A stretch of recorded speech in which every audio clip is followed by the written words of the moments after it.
Okay, my name is Ella Beck, and this is my week 3 DQ for CAP 400. This is my friend Sam Swanson. She's not international, but she's been in some of my classes and on my team. So, yep.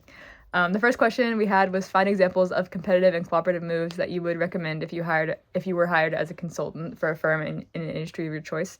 So the industry that I chose was sports management. So the first competitive move that I would recommend is some exclusive athlete representation contracts. So the firm could offer some contracts to high-profile athletes, whether it be in the NBA or NFL or whatever other league, that would provide a personalized and high-touch service that competes with other agencies doing the same thing. The firm could focus on leveraging these athletes' marketability for endorsement deals, media opportunities, and event participation. As an example, kind of, if a top athlete in whether it be tennis, basketball, football, one of the major sports joins the firm, then it could differentiate the firm from its competitors, which could result in like some more lucrative deals for the company. And then Sam. So another example would be the niche market development, where the firm can target a specific underserved segment of athletes, such as emerging athletes from underrepresented regions or niche sports such as like esports and MMA. By becoming the go-to agency for these athletes, the firm can gain a competitive edge in the markets. And then for a sports management firm. Okay, so an example for this, as a sports management firm, we could focus on representing athletes in new or growing sports, such as esports, skateboarding, or rock climbing, that are gaining more visibility. Okay, so those were our competitive moves that we'd recommend. For cooperative moves, the first one that I would recommend would be some partnerships with sports teams and leagues.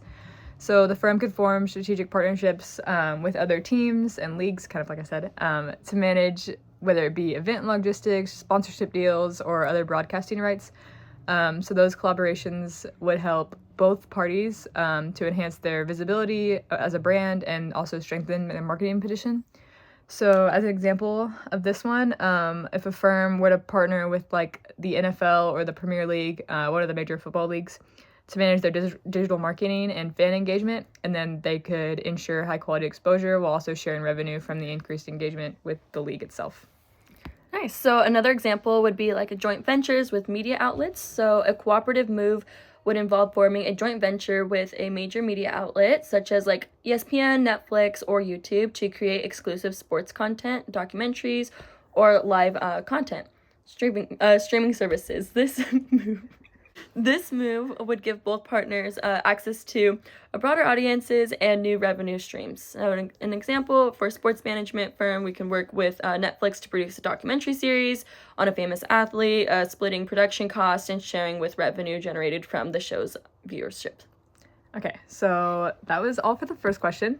The second question we had was pick a company in the industry of your choice, again, sports management, and then what types of cooperative moves could the company use to partner with local, national, and international businesses? So first, I'll go over my local partnership ideas, and that would be to collaborate with local retailers and boutiques. So the cooperative move here would be that Nike would partner with those local boutique stores or other retailers to create some exclusive or limited edition products that are tailored to like the regional taste of that specific area, and kind of tailor it more to the culture of the area. So that would help Nike to gain some visibility in some niche markets, and also foster some stronger ties with the local consumers. So if they were to collaborate with like a local fashion designer to create like a footwear that's specific to a region, or apparel collections that highlight some local culture things, it could be sold in that region in stores, and it could create some exclusivity and drive some more traffic into the stores. Okay. Another example would be like sponsoring local sports events or tournaments. So the cooperative move would be Nike could partner with local sports clubs, gyms, or event organizers to sponsor tournaments, races, or community sporting events. This would boost Nike's visibility in the local community while promoting their brand as supportive of grassroots sports. An example, that Nike could sponsor a local marathon, youth soccer league, or school basketball championship, providing athletes with gear, apparel, while promoting its brand at the event. Okay, and then moving on to our national partnership recommendations. So what I would recommend is some partnerships with national sports leagues or federations. The cooperative move here would be that Nike could work with the sports leagues or federations, like I said, to become the official sponsor or supplier of uniforms, apparel, and equipment for all the sports and their competitions. Example here would be Nike could expand its current partnerships with the NBA or the National Soccer Federations, and they could sponsor those events, provide teams with apparel and footwear. I know they already do some things with different players and having their own footwear. So that would increase its exposure and then strengthen brand loyalty as well. And then the initiative could also involve local schools, charities, public health organizations, or other national organizations to provide free or discounted Nike gear and promote active living. Yeah, so another example would be like Nike could partner with national health organizations like the American Heart Association to promote fitness through local community programs, or with schools to introduce sports and fitness curriculums. Okay. And then for the international partnerships, first I would recommend some partnering with international sports teams or federations, kind of similar to what I said at the national level, but at the international level. So the cooperative move there would be Nike forming those strategic partnerships and even in event organizers to solidify its global leadership in the athletic apparel and equipment industry. And then those partnerships could involve being the official supplier of uniforms and gear for major international tournaments, maybe like the FIFA World Championship or the World Cup, and then the Olympics as well. So that would increase. And then the example, I guess, would be Nike would be increasing its involvement in global sports, sports like cricket and rugby, which are bigger on the world stage, and then also the Olympics, and they would become the primary sponsor for national teams and events in specific countries. They could sponsor, say, a team like the Brazilian soccer team, someone that's really big, and then that would help them grow their overall global interests. So a cooperative move would be that Nike could form partnerships with globally recognized events like the Tour de France, World Cup, or Olympic Games to sponsor athletes and provide gear. This would significantly increase Nike's visibility on the world stage and promote their global commitment to athletic performance. And another example, that Nike could be on the exclusive sponsor for Olympic athletes in various sports, offering high performance gear and apparel that is showcased in global competitions, further embedding the brand into international sports culture. Okay, so the third question we have is what benefits and risks would be created by making each of these moves? It's the moves that we talked about before. So my move for local partnerships would be collaborating with those local retailers and boutiques. The benefits here would be increased brand loyalty. Collaborating with all those local stores would help Nike to establish sort of a deeper connection with the local community and also enhance their brand loyalty. It could also help with enhanced visibility. If they have limited edition or region-specific products, it would attract some attention and differentiate Nike from their other big competitors. And then it also offers some access to niche markets. Local partnerships allow Nike to kind of tap into those smaller segments of the market that might be underserved by those larger retailers.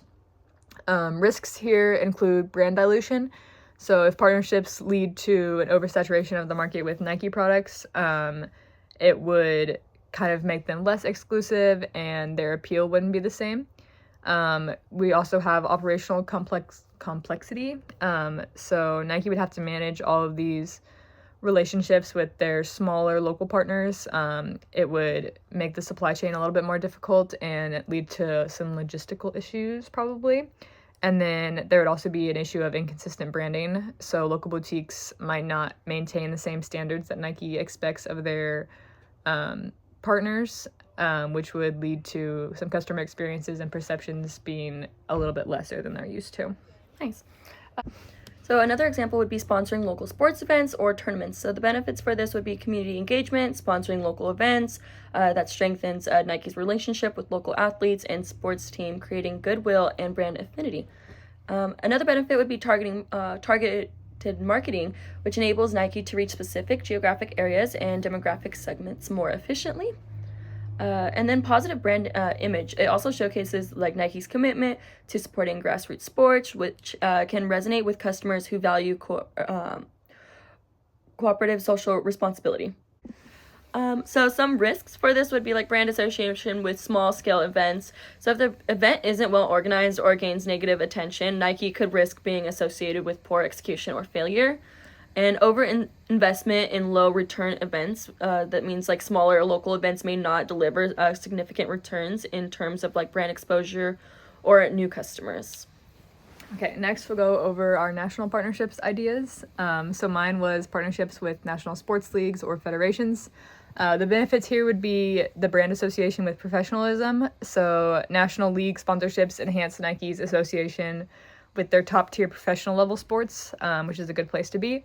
And that helps to improve Nike's image as a leader in the sports apparel industry. It also is kind of similar, but like the high profile exposure that the major league partnerships would guarantee for Nike. That's visibility on TV, on social media, and in stadiums. So that helps to reach millions of fans who will then go purchase the products probably. And then increased sales kind of leads into that. The sponsorship deals come with merchandise sales opportunities, whether that be the team uniforms or like jerseys, and also just the fans seeing the stuff in the stadium and wanting to go buy it for themselves. And then some of the risks here are the cost of sponsorships.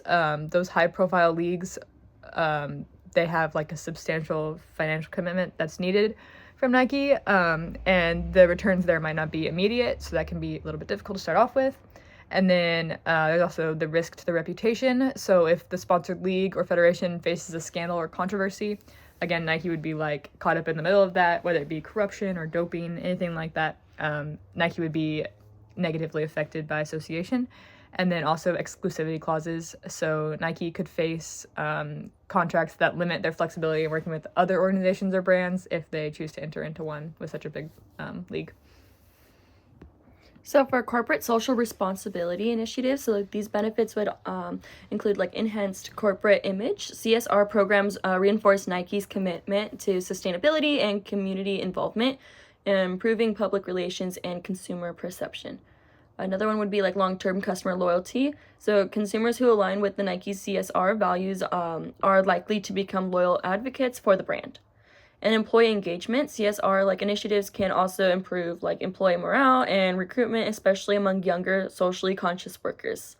So these risks, some risks are malignant with brand values if CSR initiatives are not executed authentically or seen as greenwashing. Nike risks backlash and reputational damage. And then resource allocation, like significant resources and time may be required to run CSR programs, which might like detract from core business priorities.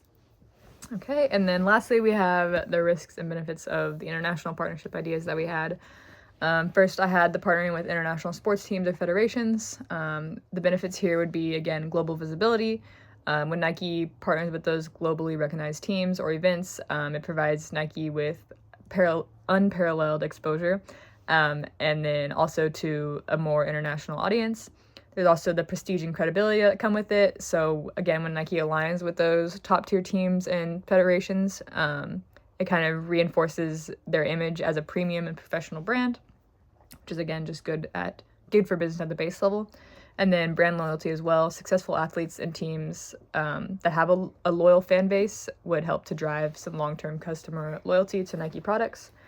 The risks here include political and geopolitical risks.